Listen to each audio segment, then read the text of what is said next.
إن الحمد لله نحمده ونستعينه ونستغفره ونعوذ بالله من شرور أنفسنا وسيئات أعمالنا من يهده الله فلا مضل له ومن يضلل فلا هادي له وأشهد أن لا إله إلا الله وحده لا شريك له وأشهد أن محمدا عبده ورسوله أما بعد.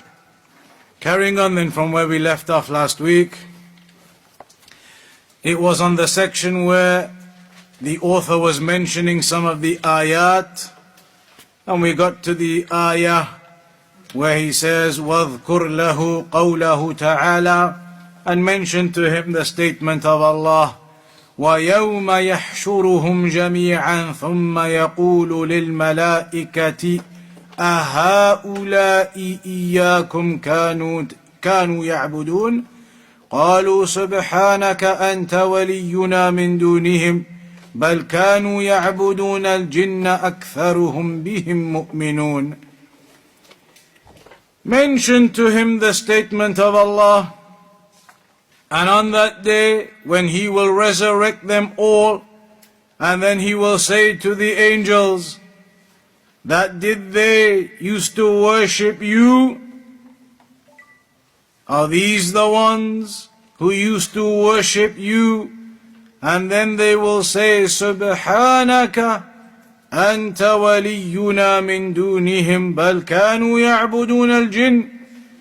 They will say, Subhanaka, meaning that you are free of any deficiencies and any such speech that anybody should be worshipped besides you. Rather, كانوا يعبدون الجن, they used to worship the jinn. أكثرهم بهم مؤمنون, that the majority of them, they believe in them.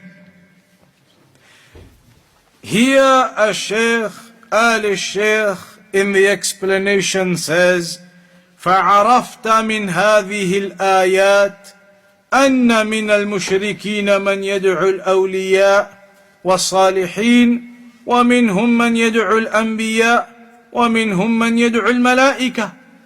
You now see from these ayat we've mentioned last time and today that there were some of the mushrikun who used to call upon the righteous, the awliya, and there were others who used to call upon the prophets, and there were others who used to call upon the angels.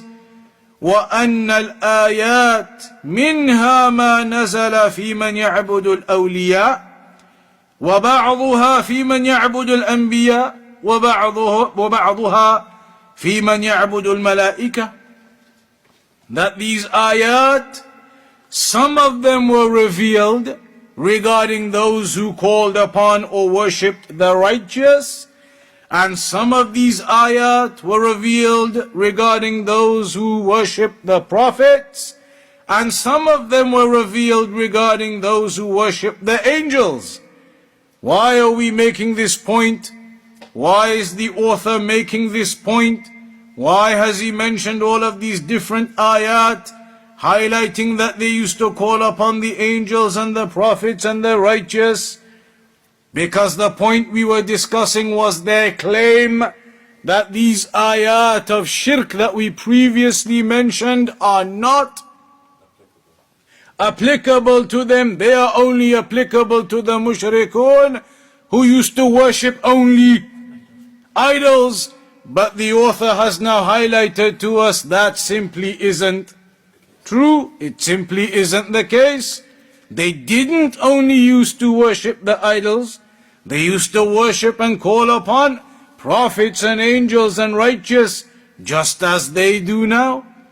So that argument of theirs, that these ayat are not applicable to us, they are only applicable to the mushrikun who worshipped idols and statues, we tell them actually, those mushrikun, they didn't just worship idols and statues, they used to call upon the righteous too, and they used to call upon the prophets too, and they used to call upon the angels too, and yet those ayat were applicable to them, so they are applicable to you.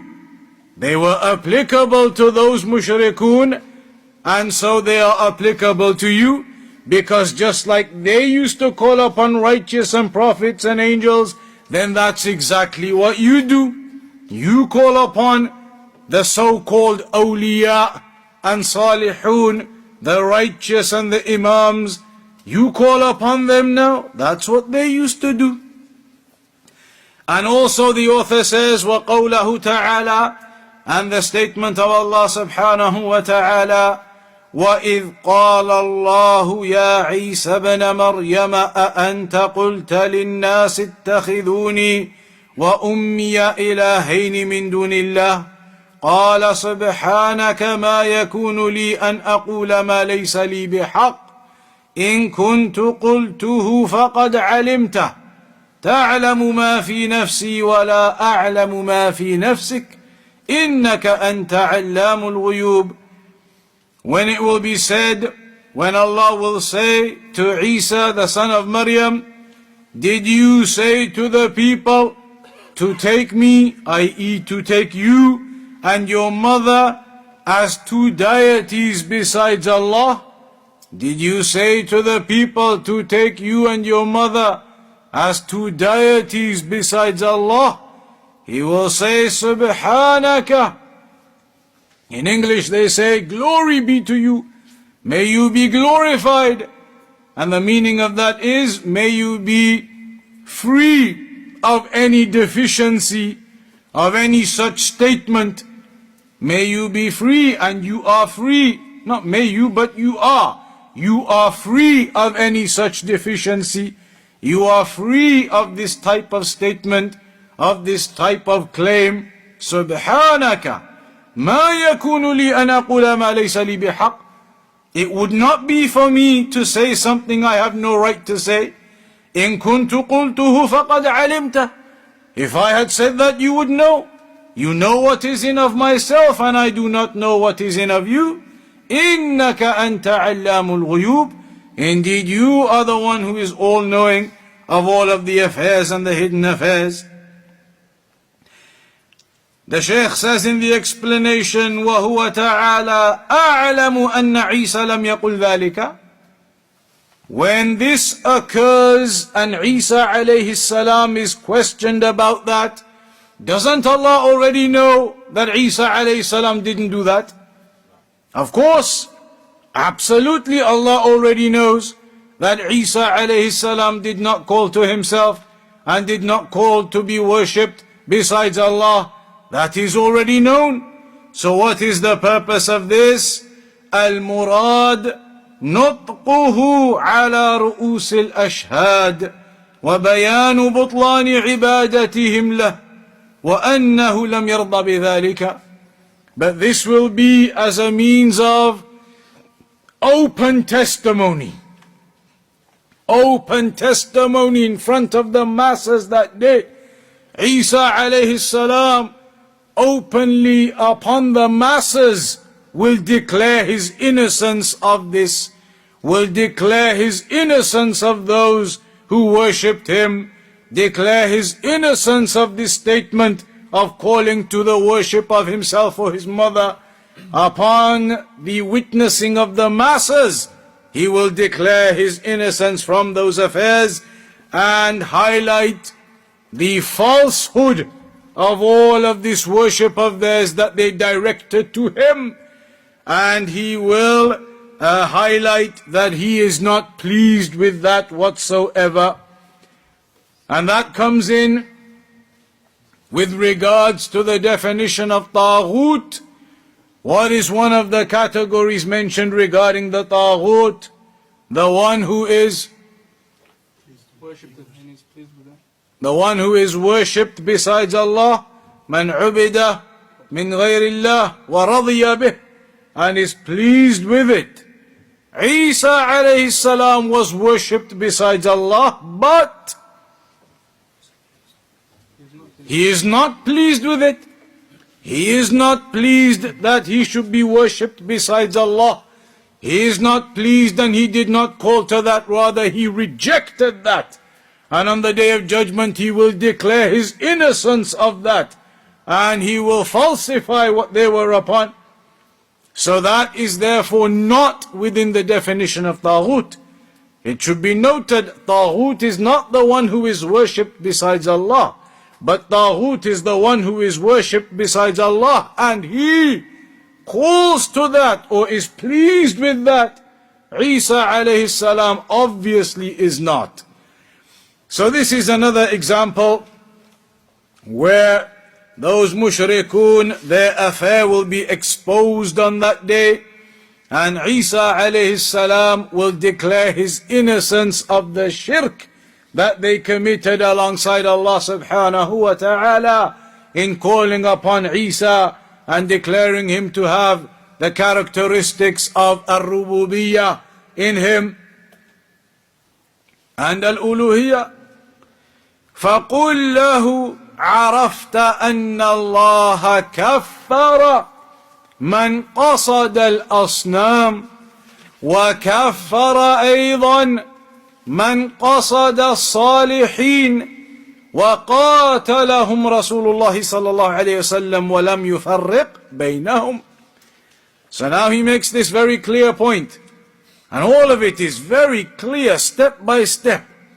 He says, now you know then that Allah declared those who were seeking from the idols, calling upon the idols, worshipping the idols, Allah declared them as disbelievers. But also those who were calling upon the righteous and making dua to the righteous and calling upon the awliya, the anbiya, Allah declared them as kuffar, because their action is still an action of shirk. And that's why it mentions in Al-Qawa'id Al-Arba', regardless of who they call upon, the fact is that they have committed the act of calling upon others besides Allah. Regardless of who or what the others are, they've committed the act of calling upon others. And that act is an act of shirk. Regardless of where the end is, who they are calling upon, the point is, whoever it is, whatever it is besides Allah. So it is all shirk. Even if it be the Prophet Mohammed sallallahu alayhi wasallam they are calling upon besides Allah, the point is they are calling upon him besides Allah. And that's what makes it shirk in the first place. So they were all declared as disbelievers. وَقَاتَلَهُمْ رَسُولُ اللَّهِ صَلَّى اللَّهِ عَلَيْهِ وَسَلَّمْ وَلَمْ يُفَرِّقْ بَيْنَهُمْ. And the Messenger of Allah sallallahu alayhi wasallam fought against them all and did not differentiate between them. بَلْ جَعَلَ سَبِيلَهُمْ وَاحِدًا. Rather, he made all of them upon one pathway, declared them all to be upon the same pathway, the pathway of shirk. وَإِن تَفَرَّقَتْ مَعْبُودَاتُهُمْ. Even if who they were worshipping was different, some of them stars, some of them moon, some of them sun, some of them the prophet, some of them the angels, some of them the trees, what they were worshipping was all different. فَكُلُّهَا رَاجِعَ إِلَى شَيْءٍ وَاحِدٍ. But all of that, regardless of what they were calling upon, returns back to the same thing. وَهُوَ عِبَادَةُ غَيْرِ اللَّهِ مَعَ اللَّهِ. And that is the worship of others besides Allah, alongside Allah, regardless of who or what those others are. وَبِذَلِكَ انْكَشَفَتْ شُبْهَتُهُ وَانْدَحَضَتْ حُجَّتُهُ. And so, with this explanation, this doubt of theirs is exposed, and this claim and evidence of theirs is destroyed. وَأَنَّهُ فِي غَايَةِ الْجُهَالَةِ عَمَّا جَاءَ بِهِ الرَّسُولُ صلى الله عليه وسلم. And that this individual making such a claim is at the pinnacle of ignorance in regards to what the Messenger sallallahu alaihi wasallam came with. So now that this is done, you've now clarified to him that the ayat are applicable to you, and that you can't use this argument that those ayat regarding shirk were only about the mushrikun who used to worship idols. That claim of yours is incorrect in the first place. They didn't only worship idols, they worshipped and called upon the righteous and the prophets just like you. So that argument of his is dead. And there are ayat from the Quran proving that they called upon Isa alayhi salam, the angels, the prophets. So that is done. فَإِنْ قَالَ, but then if he says, فَإِنْ قَالَ, if he then says, الْكُفَّارُ يُرِيدُونَ مِنْهُمْ وَأَنَا أَشْهَدُ أَنَّ اللَّهَ هُوَ النَّافِعُ الضَّارُ الْمُدَبِّرُ لَا أُرِيدُ إِلَّا مِنْهُ وَالصَّالِحُونَ لَيْسَ لَهُم مِّنَ الْأَمْرِ شَيْءٌ وَلَكِنْ أَقْصُدُهُمْ أَرْجُو مِنَ اللَّهِ شَفَاعَتَهُمْ. If he now says, but the kuffar of that time, he wants to again try and make now another difference, another differentiation between himself and the kuffar at the time of the mushrikun, to again try to prove from another angle that all of those evidences and everything what's being said about the mushrikun then isn't applicable to now. He's gonna now try another angle in one of his doubts, the third doubt now, another angle to try and show that everything about the mushrikun isn't applicable here. So now his angle is to say that the kuffar of that time, the mushrikun, yuriduna minhum, they were calling upon all of these idols and statues and righteous and prophets and angels, because he now has to admit that part. We've done it. He admits, okay, they used to call upon all of these, including prophets and angels and righteous, but they used to call upon them in a different way to how we do. That's what he's going to say now. He's going to say they used to call upon them actually wanting from them, basically wanting dua to be answered from them, that they are going to answer their dua. He says, as for us, I bear witness that Allah subhanahu wa ta'ala, He is the one who benefits and harms, and He is the one who disposes of the affairs. I don't want anything from them. I'm not asking them to answer my dua for me. I know Allah is the one who benefits and harms and controls the affairs. So I am not asking anything from them to give me. Because these righteous people, he'll say, الصالحون ليس لهم من الأمر شيء. They don't control anything. They don't control anything. I'm not asking of them to answer my dua. But I'm only calling upon them basically as a means of seeking intercession. I'm not calling upon them, asking them to answer my dua. That's what the kuffar and the mushrikun used to do, he says. So they were wrong, and they were upon shirk, because they were calling upon these others besides Allah, asking of them and wanting from them. We testify Allah is the one who controls the affairs. We only want and ask from Allah. We're not asking anything from them. We're not asking them to answer our dua or give us anything or control anything.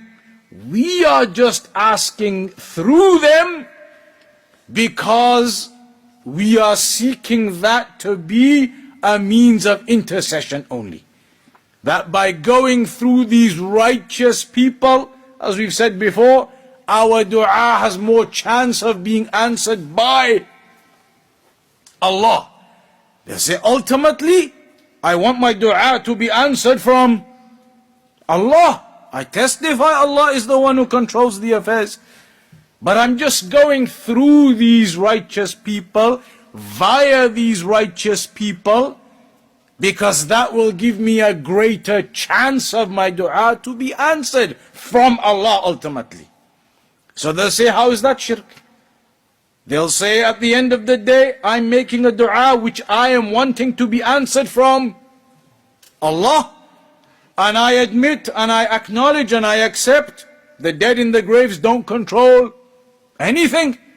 And I'm not making any call upon them for them to answer my dua and give me anything. Everything back to Allah. But I'm just going through them to basically give myself more chance of acceptance, to seek intercession via them. And remember the definition of intercession, that you attach somebody to yourself in order to, so that the person then speaks on your behalf. It's like, anything with these days. You want to get something from a person, you need to borrow somebody's car. You need to borrow one of the brother's car. But you don't really know that brother that well. But you know another brother who's very close to you, who is also very close to that other brother with the car. So then you come to this guy and say to him, go and speak to him and sort it out for me. Go and speak to him and ask him, somebody you know very well and trust and everything, can you get the car for a day? So then that guy goes and speaks on his behalf because he knows him very well. And so that person is now the intermediary. The intercession has occurred for me to get the car off that person via this other individual who mutually knows him and me very well. That's intercession. And that's what they are claiming. That these people, righteous individuals, are of high status, high rank. We are not. So we make our dua through them in order for our dua to have more chance of being accepted. But ultimately, it is Allah we are seeking our answer from. Ultimately, we know they don't control anything. Ultimately, we don't want anything from them. We want it from Allah. So you can't put us into the same category as the mushrikun of old, because they did want from them. And they were calling upon the dead for it to be answered by them. So we are completely different to them. The doubt is clear. The doubt is clear what they are trying to say and how they are trying to differentiate. So then how do we reply to that? فَالْجَوَابِ, the answer to that, أَنَّ هَذَا, and this is an easier one to be honest, أن هذا قول الكفار سواء بسواء. You say to them, all of this explanation you've given, it is in fact, in reality, exactly what the mushrikun used to say. They used to say, we're not asking of them, we know they don't control anything, we know it's only from Allah, but they are just the intermediary. All of this explanation of yours, in reality, that's exactly what the mushrikun used to say. Your claim that they were actually calling from them to give them, and they actually wanted them to answer to them, that isn't true. What you are claiming now, that's what they actually used to claim. Exactly the same. That it's from Allah we want, not from these idols or anything. But they are just gonna get us there. They are just gonna get us there. So it was intercession that they claimed. هذا قول الكفار سواء بسواء. This is the statement of the kuffar exactly. وَقْرَأْ عَلَيْهِ قَوْلَهُ تَعَالَى, and then recite upon him the statement of Allah, وَالَّذِينَ اتَّخَذُوا مِن دُونِهِ أَوْلِيَاءَ مَا نَعْبُدُهُمْ إِلَّا لِيُقَرِّبُونَا إِلَى اللَّهِ زُلْفَىٰ. وقوله تعالى هؤلاء شفعاؤنا عند الله. Recite upon him the statement from the Quran where Allah told us about the mushrikun, that they would say ما نعبدهم إلا ليقربونا إلى الله, that we don't worship them except that they will bring us closer to Allah. So it's exactly what this person is claiming now. They weren't wanting from them, they were simply wanting intercession via them to gain closeness to Allah, which is exactly what they claim now. That's exactly what they claim now. We are sinners, our dua can't be answered, we have to go via the great awliya, they will take our dua to Allah. That's exactly what they say. I've heard it with my own ears from some of these. Is it Victoria Park Mosque? What's it called? Victoria Park Mosque. I've heard it with my own ears, exactly that. We are sinners, these are righteous people, they will take our dua to Allah for us. That's why we ask, that's all. I've heard that. Not that I'm declaring anybody as kuffar, but I'm just saying, I've heard that statement. And that's an important thing actually, as a side point. Takfir of a person cannot just be done lightly.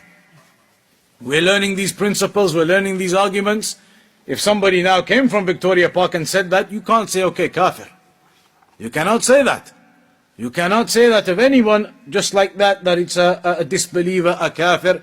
They said to a Shaykh al-Fawzan, but Shaykh, at-talibul ilm, somebody who's studied and has knowledge and ability and read into all these affairs and has some deep knowledge of this affair and all these matters.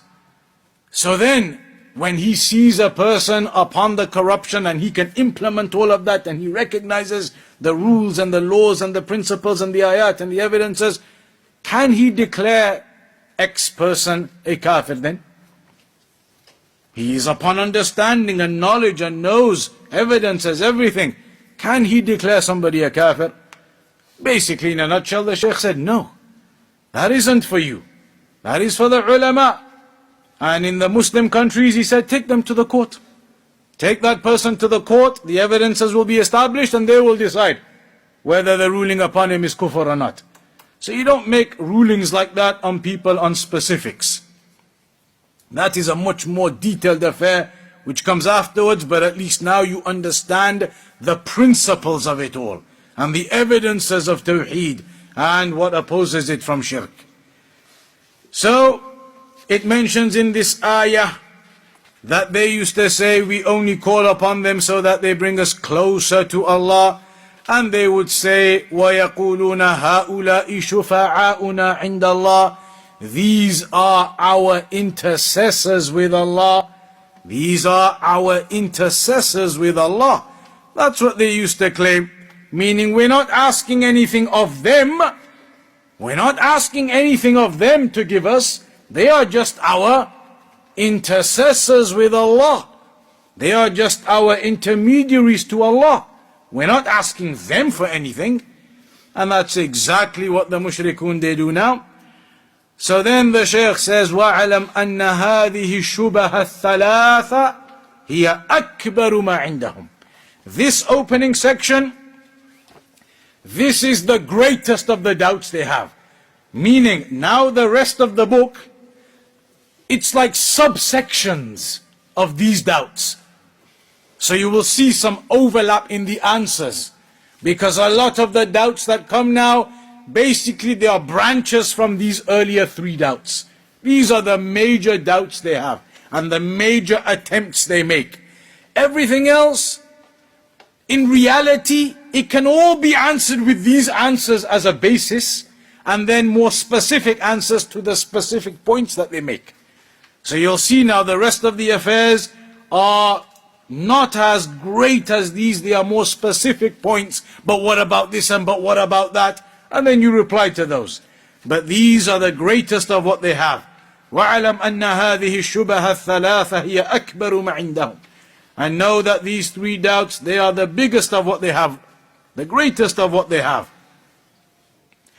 فَإِذَا عَرَفْتَ أَنَّ اللَّهَ وَضَّحَهَا فِي كِتَابِهِ وَفَهِمْتَهَا فَهْمًا جَيِّدًا فَمَا بَعْدَهَا أَيْسَرُ مِنْهَا.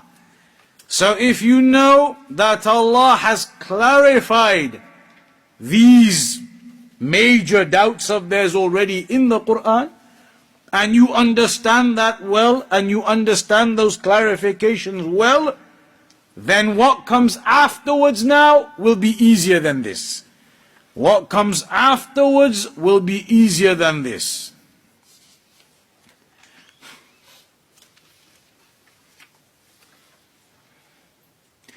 The Shaykh says in the explanation, يعني إذا صار هذه سهولة رد أعظم شبههم فغيرها بطريق الأولى أسهل وأسهل. That if these are the three major doubts they have, and the rest are kind of like branches from them and more specifics of them, and yet these three major doubts are actually very simply answered with ayat of the Quran, with very simple, straightforward explanations. It wasn't complicated. There are ayat of the Quran proving that the claims they were making and the statements they were making were false in the first place, and the differentiations they were trying to make between themselves and the kuffar don't exist. So that is proven easily by the Quran. And he says, if that's how easily you can really refute these major doubts, then what comes afterwards will be even easier to refute. It will be even easier to deal with. So then, going on to some of those, we'll mention one today then. The fourth doubt now, ush-Shubuhaat al-Rabi'a. فَإِنْ قَالَ. So if he then says, if this person then says, أَنَا لَا أَعْبُدُ إِلَّا اللَّهِ. He says, look, I do not worship anyone except Allah. وَهَذَا الْالْتِجَاءُ إِلَى الصَّالِحِينَ وَدُعَاؤُهُمْ لَيْسَ بِعِبَادَةٍ. And he says, this recourse, us turning to the righteous and to the dead, or turning to the righteous and resorting to the righteous and making dua to them, this isn't even classed as ibadah. It's not even classed as ibadah. This isn't even worship in the first place, such that you can say we're committing shirk. فَقُلْ لَهُ. So then say to him, أَنْتَ تُقِرُّ أَنَّ اللَّهَ افْتَرَضَ عَلَيْكَ إِخْلَاصَ الْعِبَادَةِ لِلَّهِ. Say to him, do you acknowledge that Allah has prescribed upon you sincerity in worship? Do you acknowledge that Allah has obligated upon you, prescribed upon you, to have sincerity in worship? And this is the point we made a while ago. When you're looking at doubts or refuting the people of innovation and their misguidances, you initially need to know the actual principles and aqidah of Ahlul Sunnah. That's how you begin. You don't begin with the doubts. You begin with some establishment in learning the principles and the basis. Then you can go on to their doubts and refuting them. This is an example. Now the Shaykh is saying, so firstly when you're replying to them, say to them, do you acknowledge that Allah has made sincerity obligatory upon you in your worship?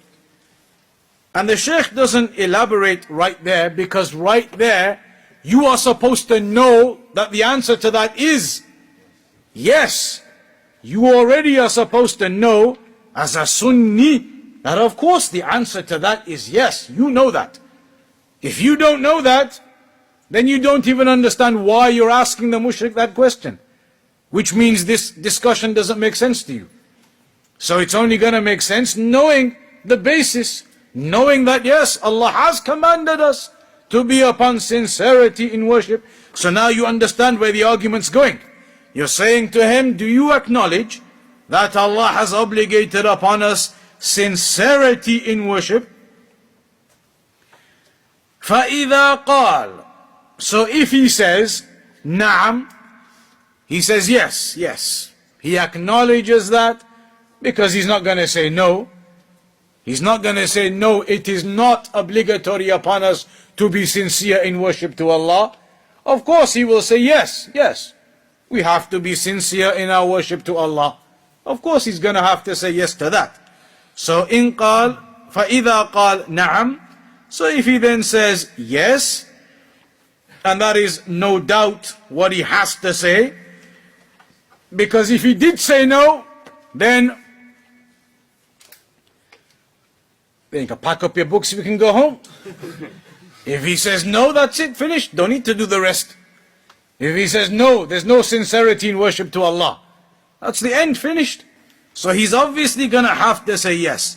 فَقُلْ لَهُ, and then say to him, in that case, بَيِّنْ لِي هَذَا الَّذِي فَرَضَهُ اللَّهُ عَلَيْكَ وَهُوَ إِخْلَاصُ الْعِبَادَةِ لِلَّهِ وَهُوَ حَقُّهُ عَلَيْكَ.